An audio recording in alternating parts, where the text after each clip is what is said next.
Welcome inside this final edition of 101 Sports during the 2023 season. Today we'll be talking about MLB and the NFL Draft, and it all starts right now.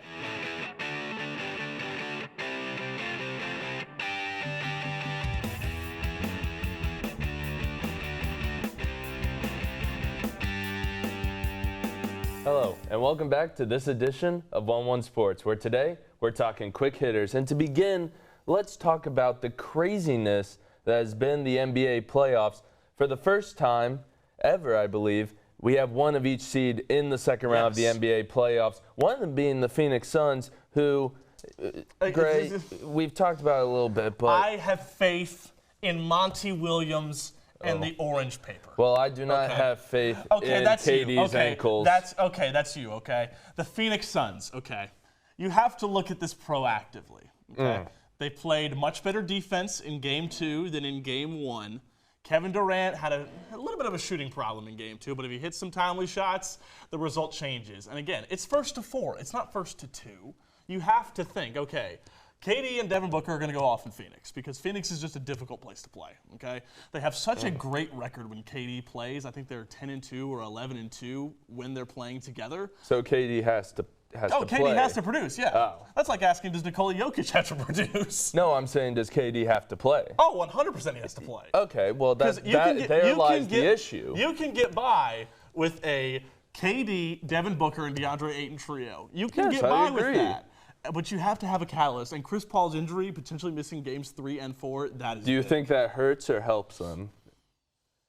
Now, Chris is a friend. And moving on. Moving on. Also in the West, you have the Lakers and the Warriors, which now Steph Curry, LeBron James. You're getting all these takes about either of these legacies. Do you think it's that much affected by what happens and if one of these teams goes on to win? Oh, no. Steph Curry is already being regarded as the best point guard ever to play. He's not. That answer is Magic Johnson. Steph Curry is the greatest shooter of all time, okay?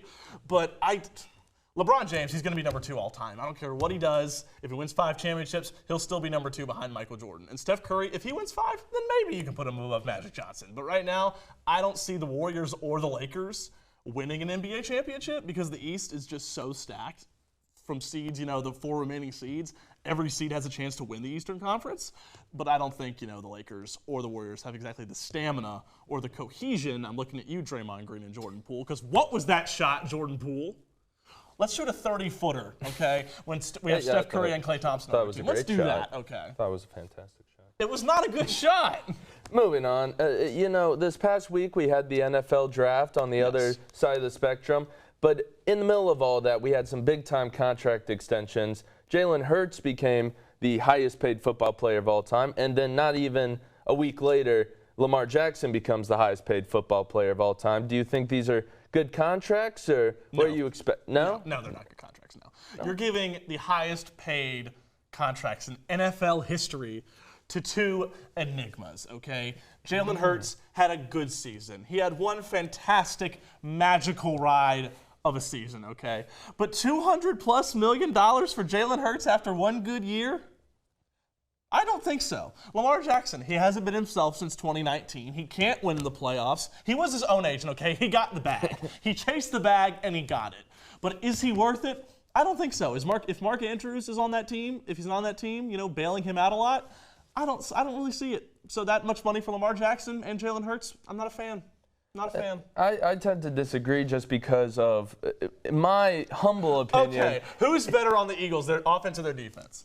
I think they're both very solid. This offense, Jalen Hurts not only is a fantastic quarterback, but I think the way you look at it is they're just driving the price up. Literally, Jalen Hurts was the highest-paid football player. Not a couple days later, so Lamar he's the best Jackson, player in the NFL, is what you're saying? No, I'm not saying then that. Why is he the highest paid? I'm saying you want to keep special talents like Lamar and Jalen Hurts around. So Jalen Hurts is a special talent in the NFL. I would say so. Are you saying he's better than Joe Burrow?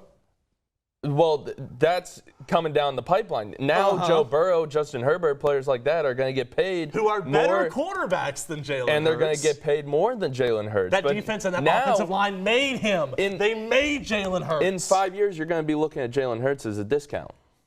No, I'll be looking at why they spend all this money on Jalen Hurts. That's what I'll be looking at. Well, it's a busy time for sports. Yes. All Busy the time way for around. overpaying for quarterbacks. That's what it's time NBA for. playoffs. We also got the NHL playoffs. Break it down for me.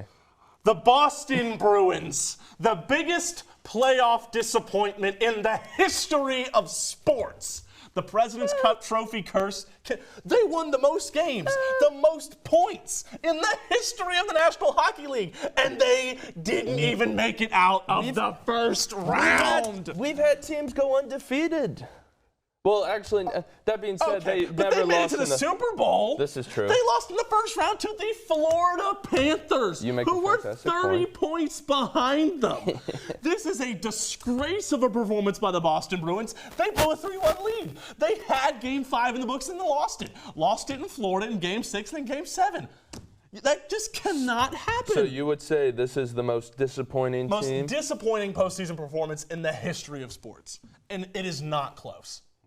Well, we've had some disappointing teams. We've also had disappointing players. And as I said earlier, we had the NFL draft. We wanted to sit here and talk about some of my favorite players, the ones that didn't produce at the next level. So draft busts. The biggest draft busts in history. Okay, who you got? Who you got? I mean, we talk about the best regular season. Comparatively to the draft, that's the number one pick, best player available. Yeah, yes. Jamarcus Russell. You got one right. Jamarcus Russell, number one overall pick. I'm reminded every year of that story where they gave him blank tapes, and then he came back and was like, yeah, I watched them all. Are you thinking of like Bo Callahan, too, from draft day? Is that story going through your mind? A little bit. But then you also have, we talked about Ryan Leaf, another fantastic name. And then, in this draft, we'll see who, but. Because apparently, draft experts on this show will say that one team or another team had a terrible draft. They haven't played it down in the NFL, so who knows, Matt Laguza, whether they will have a bad draft or not. Okay, but we can look back on this, okay? Brian Bosworth. Let's remember Tony Mandarich, okay? You know Tony Mandarich? Pulling some names The out of the hat. incredible bulk. Let me give you this story, okay? Look at me in this camera right here. Let me see this camera, okay? There is a story of Tony Mandarich, a phenomenal offensive tackle out of Michigan State in 1989, okay? First overall pick in that draft, Troy Aikman, Hall of Famer. Second pick, Tony Mandarich, okay? Third pick, Derek Thomas, Hall of Famer. Fourth pick, Barry Sanders, Hall of Famer. Fifth pick, Deion Sanders, Hall of Famer. And so you have 4 Hall of Famers surrounding an offensive tackle who finished his career out after 3 years, took it off, then came back with Peyton Manning as an offensive guard, okay? He's got to be one of the biggest draft busts. I mean, you talk about Ryan Leaf, Rick Meyer. Rick Meyer from, Notre Dame. They compared him to Joe Montana, and he was not Joe Montana, okay? Just don't get me started on, Jamarcus Russell again with his purple drink. And you got to remember, if you give a player that much money, how many honey buns are they going to buy to eat themselves out of the league? Wow. I have strong feelings today. That's okay? one way to do it. Well, that is all we have time for the quick hitters. Next up, we'll be talking the first month of the MLB. Welcome back to 101 Sports, guys. The MLB season fully underway. 1 month in. Got Harry. We've got Colby Cook here with us today. Okay, guys. There have been plenty of surprises so far in this MLB season. Harry, I'm going to start with you. Who is that, wow team so far? Well, I mean, there's been plenty of surprises, like you said. You could definitely go with the Pittsburgh Pirates, but, I mean, they just got swept by the Rays. So I'm going to go with the Arizona Diamondbacks. I think they've been very surprising so far. Only 1.5 games back of the Dodgers for the lead in the NL West. And, I mean, you got the Padres, you got the Dodgers in that division. Giants have been contending for a few years. And the Diamondbacks also won 3 out of 4 against the Dodgers earlier in the year. Corbin Carroll has been very good as a standout rookie. He's hitting .313. They're top 10 in RBIs, batting average, and slugging percentage as a team. So they've been doing very well. They're led by Zach Gallen, who has a 2.53 ERA, a career high 12 Ks per 9. So they've been doing very well. They still have Ketel Marte. I think a big thing for them is going to be if they have that depth in their lineup. But so far, I mean, they're 17-14, and I think they've been having a hot start to the season. And they just called up Brandon Pfaadt, their number 3 prospect, so that'll help them out with pitching, which is always a good thing to have. And their bullpen, I mean, they've had some guys who've had some hot starts, and I think they can continue that. Look, the Diamondbacks are good, all right? And you know as well as I do here on this show, all of y'all know, I despise and detest the Los Angeles Dodgers. So anytime the Dodgers can fail, it brings a warm, warm joy to my heart. But I got to say, in the disappointment that is the NL Central, the absolute dumpster fire that is the NL Central, the Pirates coming out at 20-12 is pretty incredible, all right? Fangraphs, beginning of the year, 3% chance to win the Central, 6.5% chance to make the postseason. As of May 2nd, do you know what those numbers are, Harry? I do not. 18.5% chance to win the division after the collapse of the Cardinals, and 32.3% chance to make the playoffs for Derek Shelton and the Pittsburgh Pirates. What in the world is going on? I mean, I agree. Andrew McCutchen coming back, you thought it was going to be a kind of a retirement home for him, like kind of set up, but I mean, so far he's been kind of leading them. So I agree, Pirates have been amazing. My thing is, I don't know, have they really shown that they are going to compete in the long run? Look, and they really haven't, but here's the thing, and this might be a little bit of a disadvantage against them. There's less games this year for them with the balanced schedule against the dumpster fire that is the NC Central. But you get Brian Reynolds, who was all but gone, to sign an 8-year, $106.5 million extension. He's batting .321 this year. Vince Velasquez has come from the basement of Philadelphia to do whatever he's doing now, 3-2 with a .306 ERA. McCutchen's 36 years old, basically knocking down the door of the retirement home and has found his second legs. Yeah. What's going on? So I'm noticing a shortage of an American League East team in orange and black. Did not make your surprising lists? Maybe down the line. Maybe down the line. I don't know. No Orioles? They'll fall off. I don't know. They'll fall off. Yeah, That's hurtful. Okay. They'll end up in 4th at the end of the year. Hurtful. Okay. Highest of highs to lowest of lows. There have been many big market disappointing teams that we can go off of. But Colby, talk to me about the New York Yankees. What is going on in the Bronx? Oh my God. Michael Kay, fantastic broadcaster. But man, he said it. They were talking about what in the world's going on with the Yankees, but they're 17-15. They're 8.5 back in the East already. Now, granted, they have had several key players on the injured list: Josh Donaldson, Severino, Montas, Canely, Jonathan Loaizaga. Look, they've got like several big names that are on the IL right now, and Anthony Rizzo of all people is leading the team in average. But this is Brian Cashman's team. This is the New York Yankees, the Bronx Bombers. They're supposed to compete every single year. So you tell me, what in the world is going on? And Colby, I don't really know. I think the Yankees have definitely fallen off. However, my disappointing start is going to go with the St. Louis Cardinals, who had the National League MVP. They have the worst record right now in the whole entire National League, worse than the Nationals, the Rockies. I mean, they are at the bottom of the pit right now. They have Arenado, Goldschmidt. Their team ERA is 21st. I mean, teams are expecting them to compete. They sent down Jordan Walker, who a lot of people thought was going to potentially win National League Rookie of the Year. And they just went to the playoffs last season. There's been plenty of disappointments. But yeah, that's who I've got. It's definitely been an interesting year in the league, but it is still early, so anything could still happen. It'll be interesting to see how it pans out. You talk about World Series favorites at the beginning of the year that just completely fell off the map. What in the world is going on? The St. Louis Cardinals have all the star power in the world. I feel and you bad also go for to the your fans point, of St. Louis. With the AL East, the Yankees, they have a tough road ahead of them because every team in that division is really good. Blue Jays are resurgent this year, especially with Dalton Varsho. Yeah.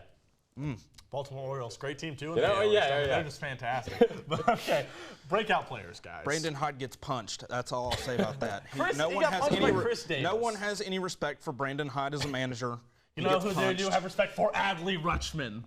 Adley Rutschman is a beast. Adley Rutschman. Okay, he will win MVP at one point in his career. You're darn right. We'll give it to Adley. I like it. I'm going to go to you for breakout player. Okay, breakout player, who you got? Okay, so there's a lot that you could go to. Luis Arias on the Marlins has been fantastic, hitting .432. Matt Chapman has had a career start to his season, kind of finding his ways, early ways with the Oakland Athletics.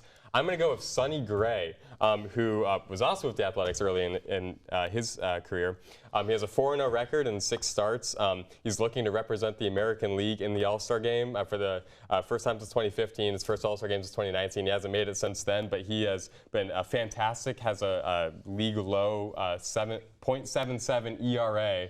Which is fantastic. I've always liked Sonny Gray. He's not going to blow you away with anything that he has, but he has been pitching so well. I really hope he can keep it up. It seems like you always kind of have these pitchers. He's always been a solid pitcher, but right now, I mean, he's making an early Cy Young candidate. So I've loved him. The Twins are atop the AL Central, and they have a great starting rotation. And Sonny Gray has been one of the main reasons why they've succeeded so far. All right. It is now the moment of reckoning for me on this show. Reckoning. It's the moment of reckoning. I told y'all last year, Ronald Acuna Jr., after DHing for most of the year, after tearing his ACL, was coming back with a vengeance. And what has he done, ladies and gentlemen? He has come back with a vengeance. All right? Player of the year in April, 352 average, 4 home runs, 13 stolen bases, and on the way, he's set to break a record of what I perceive to be a soon-to-be Hall of Famer. He reached base in 26 of the 27 games he played in, hit safely in 20, scored at least 1 run in 17. 13 stolen bases were the most by any player through 24 games since Billy Hamilton, and all he could do was run.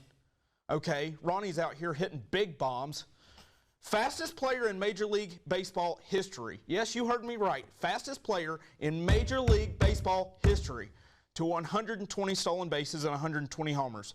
538 games for Ronnie. Eric Davis, Reds Hall of Famer, and what I perceive to be a future Major League Baseball Hall of Famer, got it done in 559. He's sitting at 14 stolen bases now. He had 29 in 119 games last year. His legs are turning, boys. Can he stay healthy? The That's going to be ligament. the question. Oh, he's staying healthy. He's already said, he's like, I feel great. It's going to be fantastic. He will win the NL MVP, and the Braves are going back to the World Series. They will defeat the Houston Astros in 6 again, and the the odd year streak starts now. Bold predictions there. That's a very bold prediction there. But also, again, you mentioned Eric Davis. You know what team he also played for? The Baltimore Orioles, baby. They're taking it all the way at Camden Yards. Thank you, Harry. Thank you, Colby Cook, for joining us. We'll be back with Chase Strasser breaking down the NFL Draft. The NFL Draft was last week, and of course, we got 2 of our in-house experts. These guys have spent hours combing through the film, making their own draft grades. I've got 2 senior experts, Cole Noble and Matt Laguza. So let's start with some happy news. The winner of the 2023 NFL Draft, right off the bat, Matt, who you got? I mean, Chase, it's got to be your team, the Pittsburgh Steelers. It really does. You'll love to Their hear biggest it. positions of need coming into this draft were offensive tackle and cornerback, and they went out there and got them. They got their franchise left tackle in Roderick Jones, traded up with the New England Patriots to completely mess up my New York Jets. But we're going to get away from that. And then Joey Porter Jr., who most had as a top 3 cornerback, they get him with the first pick in the 2nd round as cornerback 5. I mean, first of all, those are 2 starting players that are going to go directly into the lineup. Then you add in Keanu Benton in the 2nd round, who is another top 75 player from this draft, who is, again, going to place right into that starting defense. What an outstanding draft, not even mentioning Darnell Washington. I mean, what a draft. Music to my ears. Yeah, a deep draft for your Pittsburgh Steelers. You have to be proud of the haul that they brought in. We could go on and on, but, you know, Yeah. I'll let you try to make a case. So I'm going to go with a general manager who, he was his rookie draft. His first draft, and he played it like a seasoned pro. Monty Osenfort of the Arizona Cardinals not only got 3 day-1 starters with his first 3 selections, but he loaded up on a 2024 first-round pick, 2024 third-round pick, 2024 third-round pick, and a 2024 fifth-round pick. By trading back from his 2023 picks, we knew that was, the 2023 draft was a weak class. The 2024 one, incredibly better than what we saw this year. So he was able to trade back and load up with top caliber prime picks in next year's draft and still got Paris Johnson. I mean, he moved back from 3, then moved up from 12 to take him at 6. Your bookend left tackle of the future. B.J. Ojulari, you traded from 33 with the Tennessee Titans where they moved up for Will Levis. You added future picks there and still got a prime edge rusher to fill in for J.J. Watt. And then Garrett Williams, a guy who tore his ACL in October. He should be back by OTAs. That's your starting cornerback 1 potentially right there. Yeah, I mean, if you're looking at these two teams, I think there's no question they are the 2 best teams coming out of this NFL draft. Yeah. After day 1, I think everybody was saying the Eagles are going to do this. They got Jalen Carter, they got Nolan Smith, 18 picks after he was, or 20 picks after he was supposed to go. And you just look at this team, the Pittsburgh Steelers are probably the most improved team out of this draft, and the Arizona Cardinals probably had the smartest draft because not only did they get the players that they need for this year, but they were able to get what they needed for next year to continue improving because they are not going to do anything this year. Yeah. They're not doing anything special. They've got 2 first-round picks next year, and they're ready to continue building this franchise up into what it can be in the 3 to 5 year period. Yeah, for sure. You love to hear it. You love to hear it. Now something you don't love to hear if you're a fan of either of these teams, which we might have some, the draft loser. And, you know, it's gut reaction, but I think we have some clear losers if you're just going off. And we're not NFL GMs, but we like to think so. Yeah. Cole, who do you have as your loser? And it's hard to give a loser for players we haven't seen on the field yet at the NFL level. I mean, you're talking about draft picks. You look at them, 1, 2, 3 years down the line. But the Washington Commanders, what were you doing? I mean, you had Christian Gonzalez, who was my clear-cut cornerback 1 in the class on the board, and you take a guy who's 166 pounds, and Emmanuel Forbes to be your number 1 lockdown corner. I like that guy's mentality and like what he plays with, but for his size and with Gonzalez on the board as a man-heavy corner who's very solid in this year's draft, that started off the draft as already an L for the Washington Commanders. And also for a team where it's Ron Rivera's pretty much a do-or-die season. You're going into the season with Sam Howell or Jacoby Brissett at quarterback, and you didn't add a single player to help either one of those 2 guys on offense. I mean, you added in a guard and then a center, and Ricky Stromberg and Braden Daniels.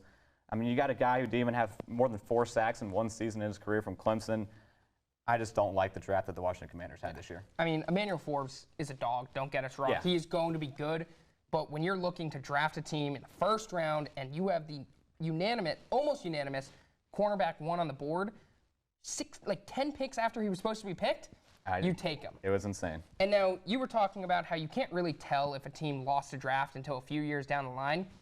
The Minnesota Vikings lost the draft, and we know that right now. They got Jordan Addison, okay? Great receiver. He is going to be a great number 2 receiver. But what was their big miss last year? Defense. 26th in the league in defense. And what did they do? Mekhi Blackman in the 3rd round, he had a 6th-round grade. Yeah. In the 3rd round. Then you go, Jacqueline Roy, he's decent out of LSU, decent defensive lineman, but again, nothing crazy. Go and get Jaron Hall, not a game changer, and then Dwayne McBride at running back. It's just not, you didn't do anything to help your team's biggest need. You needed defense. Yeah, cool, you got another wide receiver to replace Adam Thielen. You pretty much just didn't change anything from last year. So you're going to be the exact same team as you were last year. That's not what you're supposed to do when you're a team that is fighting for the playoffs. They are one of the best offenses in the NFL. You have to go fix your position of need, and that was defense, and they didn't do it through free agency or the draft. So that is a big loss for a team that is now, if they had won this draft or had done a better job in this draft, they'd probably be the favorite to win the division. Yeah, contending team for sure. Yeah.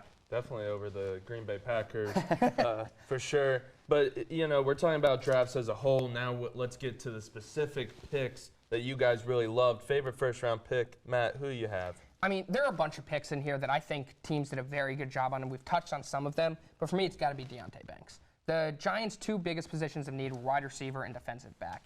And once the top 4 wide receivers went off the board just before them, they knew they needed to do something, and they went and got their guy. They traded up with the Jacksonville Jaguars and got who was my cornerback 3, and they got him at cornerback 4. So a big pick there. The Giants love to play their corners on islands. He's a very capable man-to-man corner, and honestly, I think it's one of the best picks in the entire draft, not just first-round pick. But there are a bunch of very smart picks here. The Giants did exactly what they needed to do and got their guy. All right, you left a guy off that who we talked about a minute ago because Howie Roseman is an absolute genius with the Philadelphia Eagles. Coming away with Nolan Smith, the player who I mocked them to take at number 10, and taking him at 30? Insane. You have to be kidding me. I mean, this guy was ranked 11th on Daniel Jeremiah's top 150 board that came out the week of the draft. and they took him at 30, right at the back end of the draft. 114 tackles, 11 sacks in his career, and adding to a defense that it was already stacked in Philadelphia. An incredible pick. I think it was easily the home run of the first round was the Philadelphia Eagles, like we talked about. And they just fell off toward the end, but they started off that draft hot. And getting Nolan Smith at 30 was a steal. Howie Roseman loves his Georgia Bulldogs. But now we have your favorite non-first round pick. So the first round, a lot of great selections. Now we're looking at rounds 2 through 7. A lot of players to choose from. Cole, who'd you go with? I'm not going to go deep in the woodworks here and talk about some of the lesser guys. You know, we're not going to talk about some D2 punters specifically here. I'm going to go with another day 2 guy in Cedric Tillman. Going to the Browns at 74, I thought was a really strong value pick. I mean, he went above, or actually right after his teammate Jalen Hyatt. I thought Tillman was the better all-around receiver at Tennessee, and it just shows that what's going to happen in Cleveland is going to be a drastic change. A team who last year was 22nd in pass attempts and passing touchdowns. They were one of the top teams, top 6 in rushing attempts, rushing yards, and touchdowns. That's going to change. Unfortunate to Nick Chubb, but this is Deshaun Watson's offense now. Now you have Elijah Moore and Cedric Tillman adding to this passing game in Cleveland, centered around Deshaun Watson. Cedric Tillman, a guy who had 1,000 yards and 12 touchdowns last year, and the third round is good value and a great pick to add to that offense. I mean, I think there were a lot of value picks this year. We talk about your linebacker, Nick Erbig, who went to the Steelers. We've got Brian Branch, who slipped out of the first round. Jonathan Mingo, who's going to be a steal in the early second. For me, it's going to be a day 3 pick, round 4, Adetomora Adebawore, Northwestern edge. I mean, I had him as a borderline first-round pick. He was going to be early second round, if anything. That was my selection there. He dropped to the 4th round, and the Colts continue to build on this team. Chris Ballard has to be one of the best drafting general managers in the NFL, and he showed it again. They were up there as one of my picks for the best draft by a team. And Adebawore, getting him in the 4th round, he is an extreme athlete. He's got great quickness off the line. He is going to be an absolute stud. He's not going to start out the gate. He's going to be more of a depth piece. Going to get plenty of snaps, though, and he is going to make a big difference on that Colts defensive line. All right. Well, that's all we've got for the NFL draft. I want to say thank you, Cole. Thank you, Matt, for all you've done for 101 Sports. Fantastic work, gentlemen. And we'll be back with more 101 Sports. Thank you for watching another edition of 101 Sports. Make sure to follow us on Instagram, Twitter, and subscribe to us here on YouTube. That's it for us for the 2023 season. Thanks to all of our seniors, Matt Laguza, Cole Noble, Colby Cook, and myself. Very own Graham Theos. And for one final time, whose side are you on? Let's get this good one here. Ugh. Oh, yes! I got it. It was right on the camera. You see that? Yeah, so Failure. yeah,